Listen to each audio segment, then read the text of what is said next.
Alexandra Barros Simões. Eu nasci em 1969, fui nascer em Lisboa, mas vivi sempre na costa até aos 28. Só aos 28 anos é que depois morei em Lisboa até 2018. Pronto. Aliás, eu vim fazer 50 anos à costa, voltei para fazer os 50 anos aqui na costa. Portanto, a minha ligação com a costa é toda e mais alguma, porque todos os meus familiares são daqui, se bem que talvez da parte do meu pai eu não consigo dizer que são daqui propriamente, não nasceram cá, mas vieram para cá bastante cedo, quando constituíram família. Portanto, o meu pai já nasce em Lisboa, mas já morava aqui. Portanto, Barros é um nome que é bastante conhecido aqui na costa. Não sei se já entrevistaram alguém com esse sobrenome, mas há muitas pessoas ali na zona dos pescadores, ramificações da mesma família do meu avô materno, neste caso. Portanto, Barros da minha mãe, não é? Simões é da parte do meu pai. A família do meu pai, o lado de Simões, vem para a costa na altura em que começam a construir aqui no território, porque isto décadas no início. Portanto, eu penso que foi no final dos anos 30 que vieram. O meu pai depois só nasceu em 42, mas pronto, no final dos anos 30 já estava edificada ali na Avenida Dom Sebastião as primeiras casas. E eu penso que já existia nessa altura, ali o centro da costa já estava edificado. Pronto, aquela zona que... E o que é que eles trabalhavam aqui nessa altura? Era comércio, portanto, na parte do meu pai era uma ligação às madeiras, materiais de construção. Daí terem aberto a loja para poder servir todos os trabalhos que estavam a ser desenvolvidos, não é? A parte da minha mãe, portanto, os meus avós maternos, também era comércio, era sobretudo a Rua dos Pescadores. Há ali o eixo da Rua dos Pescadores que estava muito ligado à família. O meu avô tinha... O meu trisavô era barbeiro. Há uma história muito engraçada que é o primeiro rádio, isso que já foi o meu bisavô, que apareceu na costa nos anos 20, foi o meu bisavô que trouxe, o José Augusto Barros. Por isso é que eu estou a fazer um podcast, que é dedicado a ele, que é o primeiro rádio que chegou à costa, pronto. Então eu pensei já há muito tempo que pensava fazer, não era um podcast, pensei em juntar a informação e tentar contar várias histórias ligadas sobretudo às artes. Pronto, que no fundo que é a minha área, não é? Eu venho da produção de teatro, trabalhei em teatro a vida toda, teatro, música, é com isso que eu lido diariamente, mas gosto muito de comunicação. Então, e disse-nos que veio fazer os 50 anos aqui à costa. Vai fazer, portanto, voltei para a costa, vivi em Lisboa 20 e poucos anos e voltei para a costa, encontro uma costa muito diferente do que era, portanto, como devem calcular, eu tenho memórias da costa desde que nasci, não é? E também tenho muitas memórias da evolução. Quando nasceu aqui, foi nascer em Lisboa, sim, mas os seus primeiros anos são onde aqui na costa? São aqui, os meus pais viviam ali ao pé dos bombeiros, nos prédios que tinham acabado de ser feitos, moravam ali até aos meus 4 anos. Com 4 anos vim morar aqui por trás desta escola, aqui para a rua de trás, que é a Rua Pedro de Alenquer. Portanto, os meus avós viviam numa vivenda germinada com os meus pais, portanto, nós num lado e eles no outro. Hoje em dia eu estou a morar na casa que era dos meus avós, voltei para vir a ocupar a casa, e a minha mãe continua a viver no mesmo sítio onde vivia. Pronto, o meu pai vive na Quinta de Santo António, portanto, sou filha de pais separados, mas estou cá na costa na mesma. E estes primeiros anos aqui na costa, em termos de oferta cultural, portanto, estamos a falar à volta da década de 70, o que é que a costa tinha para oferecer? O que eu me lembro, devemos medir ao cinema Copacabana, que existia ali ao lado do Costa Nova, no centro da costa. Portanto, tenho uma memória muito viva daquele cinema, que tinha umas cadeiras de pau horríveis, que faziam uma dor enorme.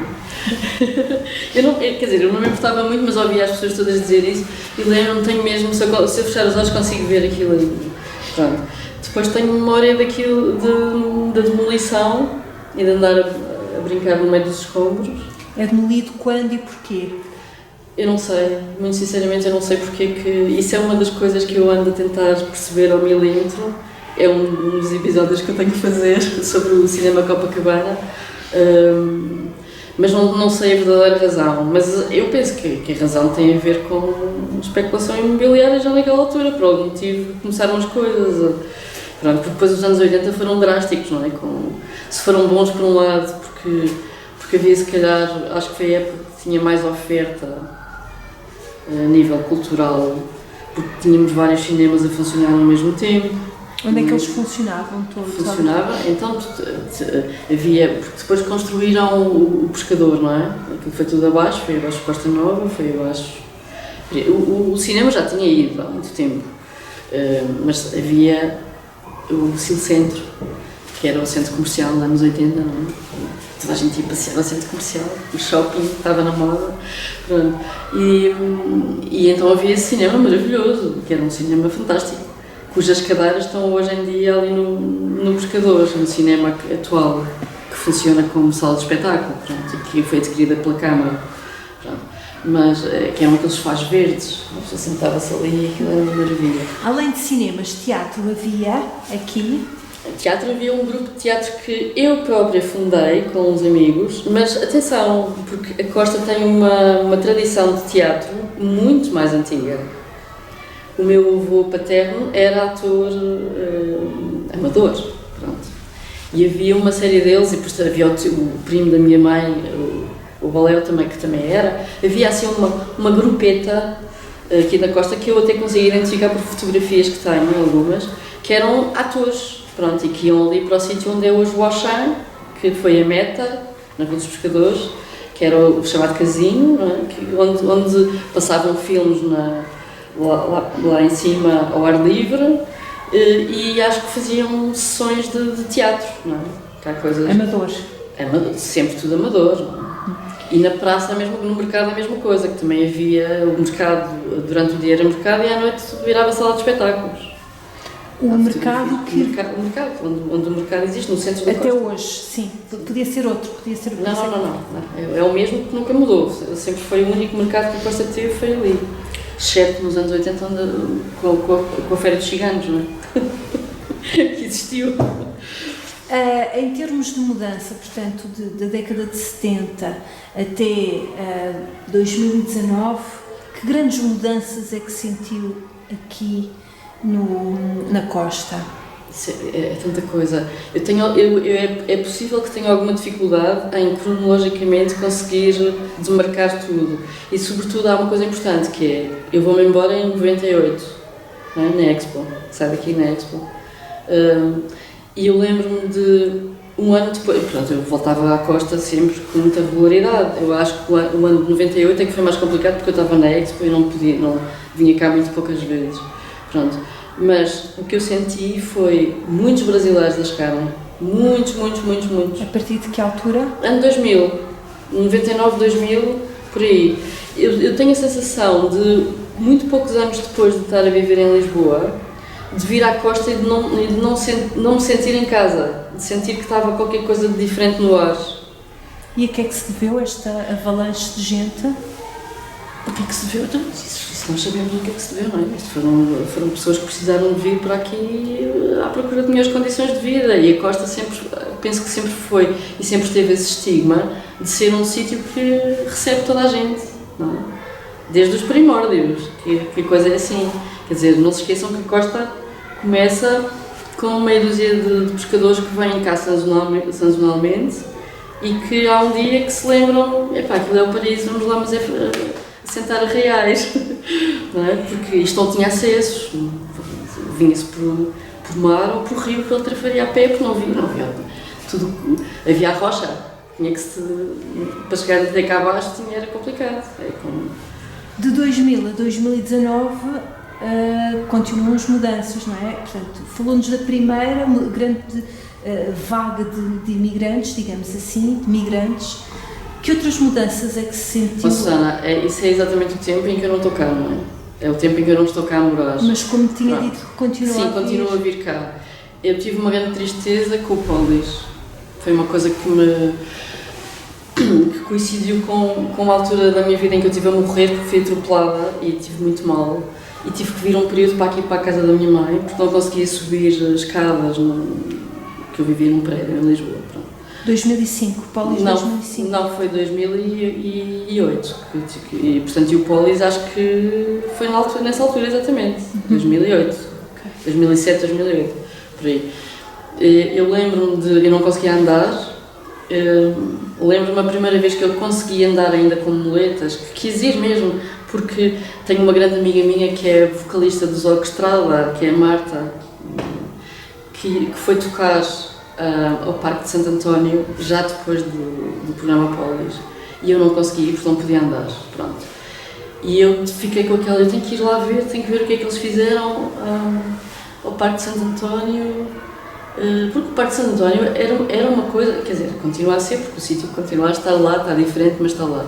Mas é um sítio muito marcante na nossa vida, porque isto era mesmo uma aldeia, isto nos anos 70 e nos anos 80, era um sítio que chegava ao inverno e ficava, não havia ninguém, havia alma na rua. Isto era mesmo o fim do mundo, não é? Pronto. E nós passávamos a vida na praia e na mata, e a mata era Santo António, que tinha aquelas coisas maravilhosas, que era o ringue de patinagem, que era o sítio onde as pessoas podiam jogar ténis, que era o mini-golf, estes ícones todos que vocês devem estar fartas de ouvir, não é? Falar. Nota-se aqui alguma diferença em 86, já que estamos aqui a recuar, 87, 88, tem memória de alguma mudança significativa aqui no território? Olha, eu nessa altura, 85, pai, 86, isso foi na altura em que nós tínhamos o Cineclube e que eu lembro-me que puseram ali no meio, em frente às rochas do Bento, uma espécie de tourada, era um recinto para touradas, que teve ali, tipo, pré-fabricado durante alguns anos.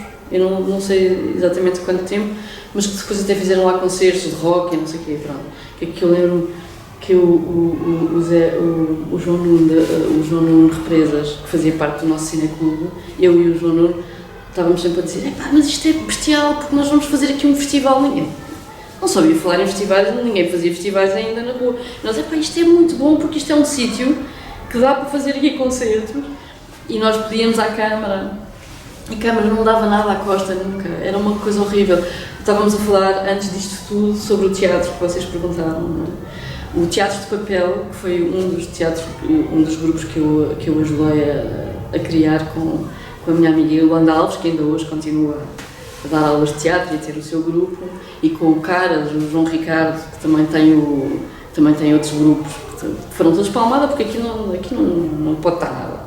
Não é? Houve uma vez uma conversa, que eu já não sei os pormenores, mas também não interessa muito, em que a Câmara persuade a Yolanda a mudar a morada do teatro, que tinha que ser em Almada, que era para eles poderem apoiar, pronto, porque isto depois também tem razões políticas, sempre houve aqui alguns problemas políticos com o território da Costa, com a freguesia da Costa, porque era a única freguesia que nunca que as votações nunca eram consonantes com a votação da Câmara de Almada, pronto, que foi durante 40 anos da CDU, não é? Como vocês sabem, pronto.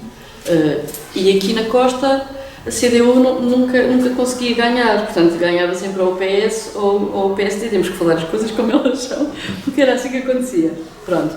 E eu penso que, com toda a boa vontade que a Maria Emília tinha na época, e que eu hoje, mais do que na altura, consigo reconhecer até algumas coisas, na altura eu não reconhecia, porque nós as pessoas daqui da Costa, sobretudo as ligadas à cultura, revoltavam-se imenso com isto, porque até pelas razões políticas básicas, porque... Estas pronto, iniciativas que estava a falar da década de 80 nunca tiveram apoio por não parte... tiveram, nós tínhamos o Cineclube, que era uma coisa que estava recheada de nomes de pessoas, pá...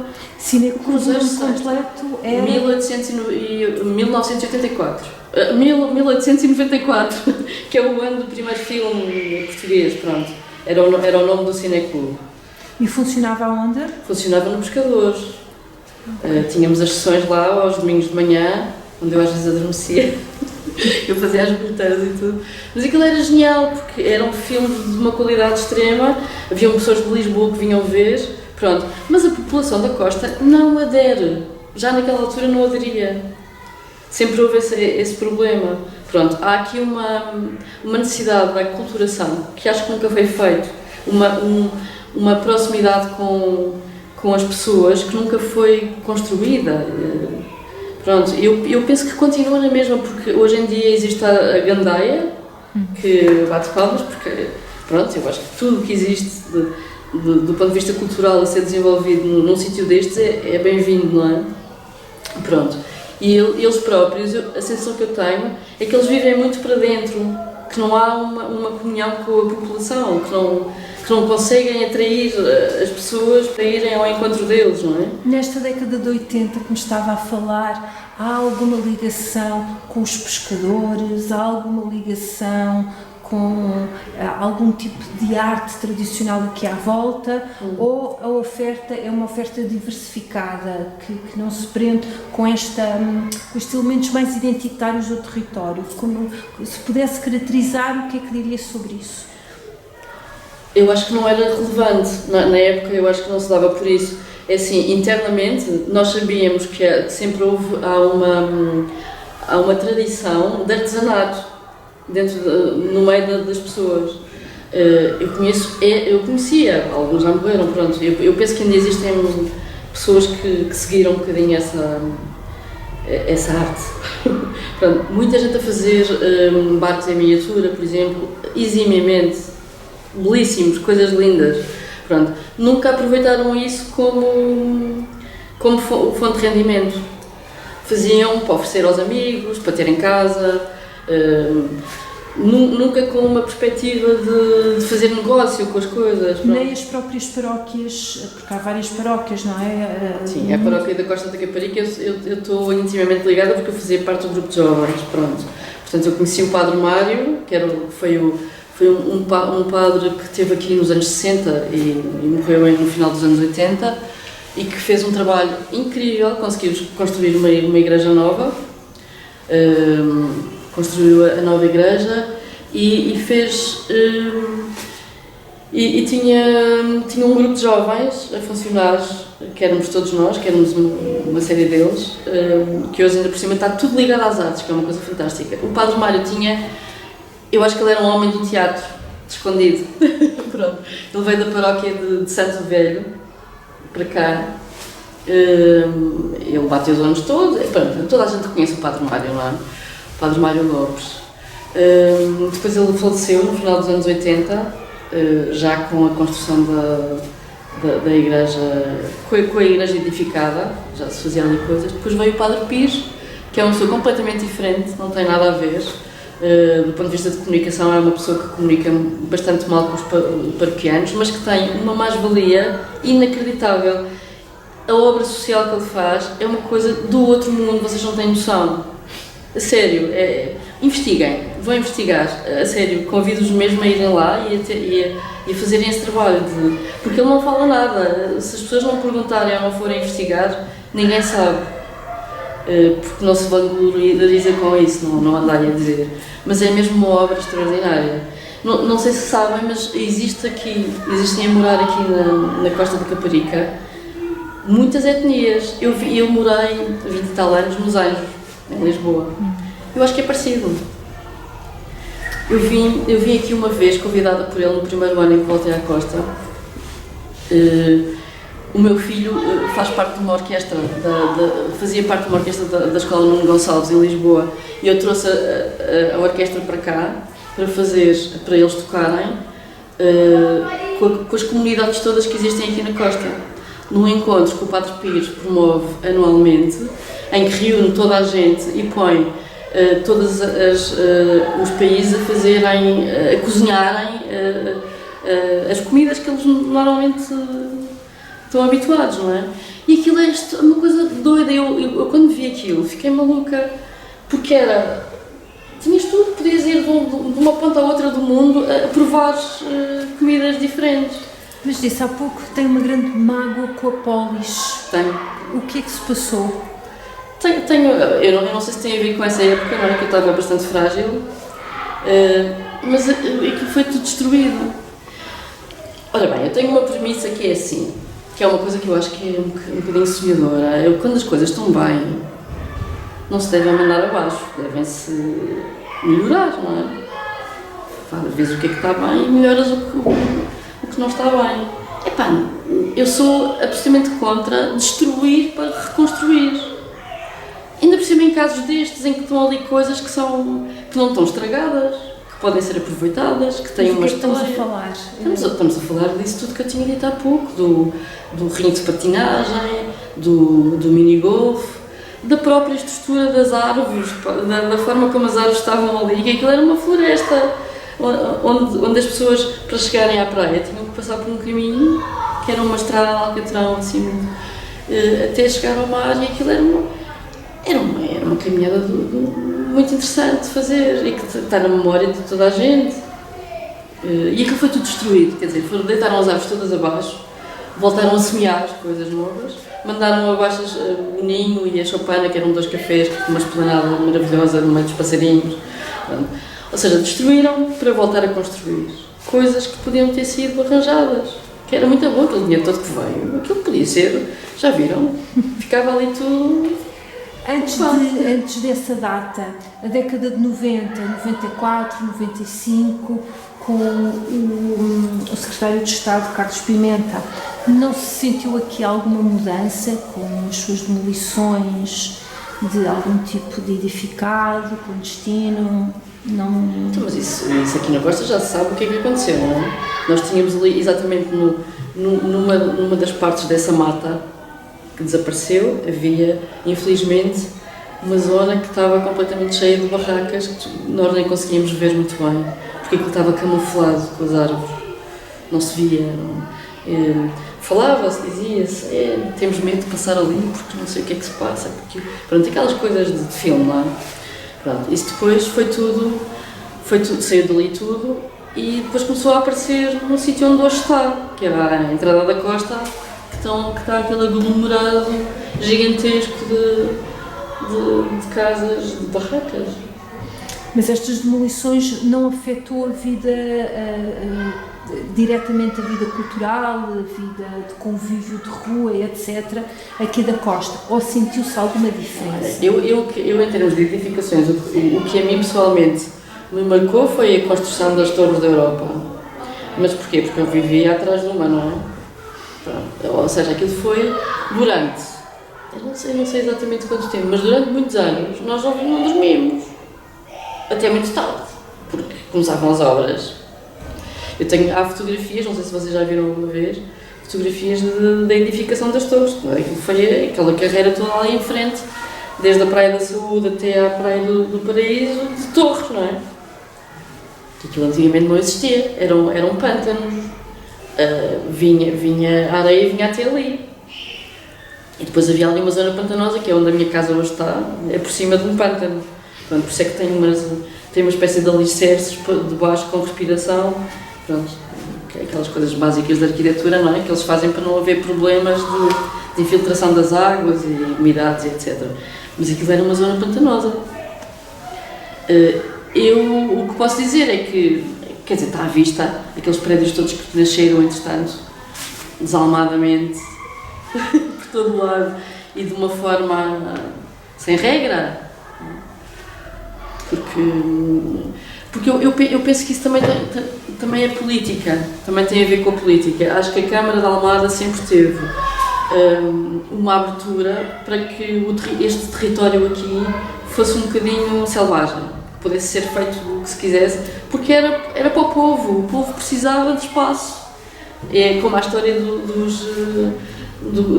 campismo, não é?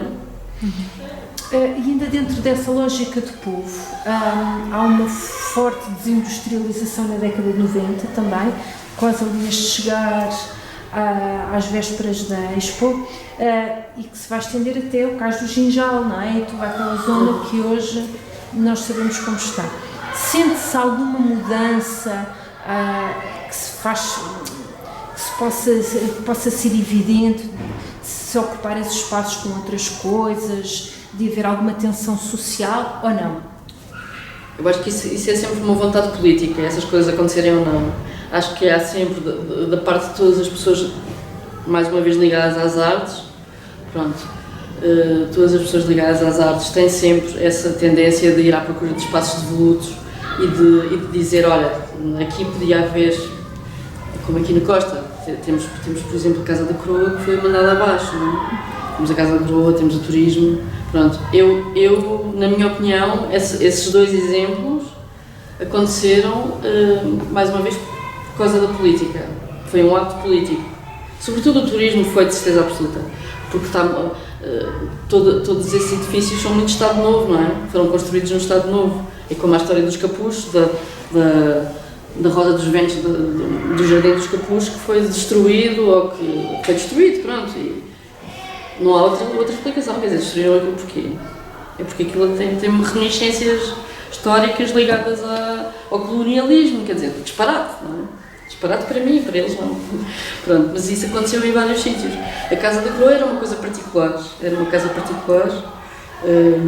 mas que tinha uma coroa na fachada.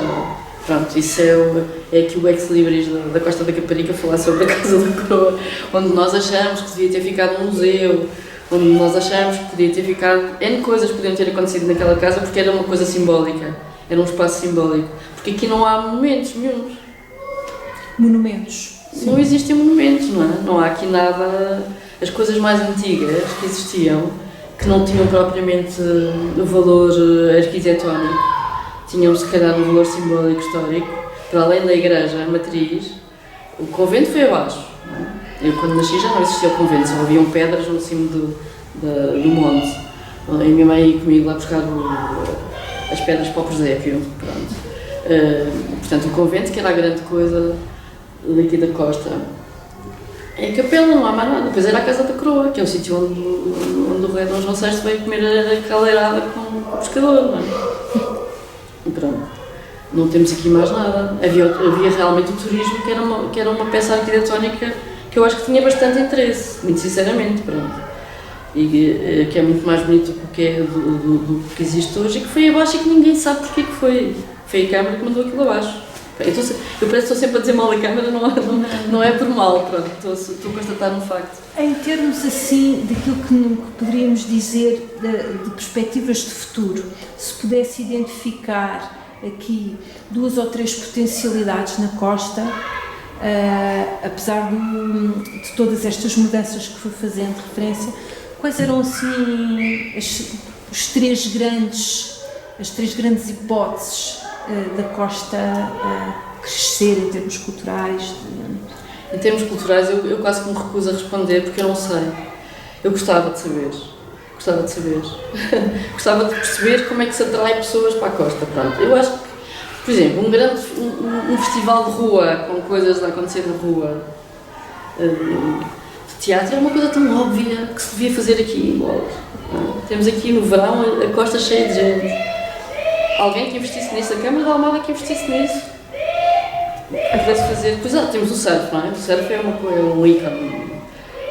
Tem quantos anos, mais ou menos, aqui? Então, os primeiros surfistas na Costa foram no final dos anos 70. Pronto, o primeiro surfista foi nos anos 50, mas foi só um dia. Partiu o tornozelo a uma pessoa na praia, que era o comandante Joané, que era da Marinha e que tinha aqui uma casa na Costa e que comprou uma prancha no Havaí e trouxe para cá. Pronto. Depois o sobrinho dele é uma pessoa extraordinária, que é conhecidíssimo, o Nuno Joné, que é um dos primeiros a fazer surf. Depois o João Boavida, o Jorge Larussa, o Camané Roldinho, pronto, aqueles primeiros que já são pessoas com 70 e tal anos, não é? Pronto, que começaram a fazer surf, ainda sem fatos. Pronto, eram pessoas que tinham alguma capacidade financeira de poder comprar aos estrangeiros o material que eles deixavam quando passavam por aqui, e alguns deles tinham ligações à TAP, que tinham pessoas que iam para fora e que traziam os fatos e não sei o quê, as pranchas, porque cá não havia nada, não é? Em Portugal ninguém sabia o que era o surf. Aqui na costa as senhoras dali do bairro dos pescadores rezavam nas dunas com medo que eles morressem, porque pensavam que aquilo era uma obra do diabo, que andava alguém dentro das ondas a fazer o que os maridos tinham medo. E o terceiro, assim, a terceira potencialidade da costa seria? Eu não sei. Não, sério, nunca pensei nisso, mas é sempre a praia, não é? A praia, tudo que é ligado ao mar, acho que são as potências. Mas também temos a parte da... Atenção, eu estou sempre virada para o mar, que é uma coisa, que é um vício que eu tenho, pronto. Mas depois também temos a outra parte, que é toda a parte da agricultura aqui na costa, que é uma coisa importantíssima, porque isto não é só os pescadores, atenção. Temos agricultura à séria, temos o mercado de Lisboa que foi durante anos e anos e anos, vinha aqui buscar as coisinhas todas, não é? Pronto, e hoje em dia acho que continua, só que é um bocado mais longe, pronto. Mas nós podíamos ter aqui realmente uma simbiose entre as duas coisas. Se fôssemos inteligentes, se tivéssemos capacidade organizativa, se houvesse um olhar mais focado no que é o território, nós conseguimos viver sem mais ninguém. Aqui, nós temos uma terra super fértil. Nós tivemos aqui em tempos, por acaso já não existe, infelizmente, uma coisa que era o Projeto 270. Não sei se já ouviram falar alguma vez. Vou investigar. Uma das pessoas que fazia parte do projeto foi para o Pinhal Novo, também por razões que têm a ver com tudo político, tudo com os apoios, com a forma como nos deixam fazer as coisas ou não é? Mas o que era o Projeto 270? O Projeto 270 é a agricultura biológica, foi a primeira fração de terra ali nas terras da costa, que está ligada para o lado da Praia da Rainha, Riviera da Rainha, pronto, que existiu ali e que fazia, para além da agricultura biológica, que chegou a ter até um lugar no mercado, a Junta de Freguesia conseguiu em tempos que isso acontecesse, pronto. Eles faziam uma ligação também com as artes plásticas. Faziam exposições, muitas coisas interessantes, vão investigar, vão achar piada. Tirando estes vários grupos culturais, e esta é a minha última pergunta, tirando estes vários momentos que foram mudando significativamente a costa, existe alguma personagem, também já falou de algumas, mas existe alguma personagem ou algum momento histórico que seja mais relevante e que seja incontornável para a história aqui da Costa da Caparica? Há vários, há os incêndios do Costa Pinto, há a Viradela, não é? O barco, aquele naufrágio que acho que foi bastante chocante. É um naufrágio que, eu não sei as datas, isso só vendo, mas foi um naufrágio em que morreram grande parte dos pescadores que iam no barco, não é? Então, havia tudo ali no cemitério, muito bem assinalado. Pronto, isso é uma história que é complicada, mas que está muito bem documentada. E os incêndios, em que é que se... Os incêndios, isso é porque, pronto, inicialmente, como eu estava a dizer, os pescadores vinham de ilha, vinham do Algarve, faziam aquelas cabanas de como, e depois houve uma altura em que houve um incêndio enorme, que foi tudo ao ar, pronto. E foi por causa disso que depois construíram ali aquela zona à frente da igreja, portanto, na Rua dos Pescadores da Norte, fizeram o bairro da Costa Pinto, que foi o Costa Pinto que subsidiou ou arranjou fundos para construir aquele bairro, aquelas casas. Pronto, isso é das coisas assim mais conhecidas. E, pá, depois pessoas, tantas pessoas, vocês podiam fazer, nunca mais acabavam, faziam tipo vários episódios sobre as pessoas todas. Para si. Para mim são os meus avós, claro. Para mim são os meus avós. São os meus avós, claro.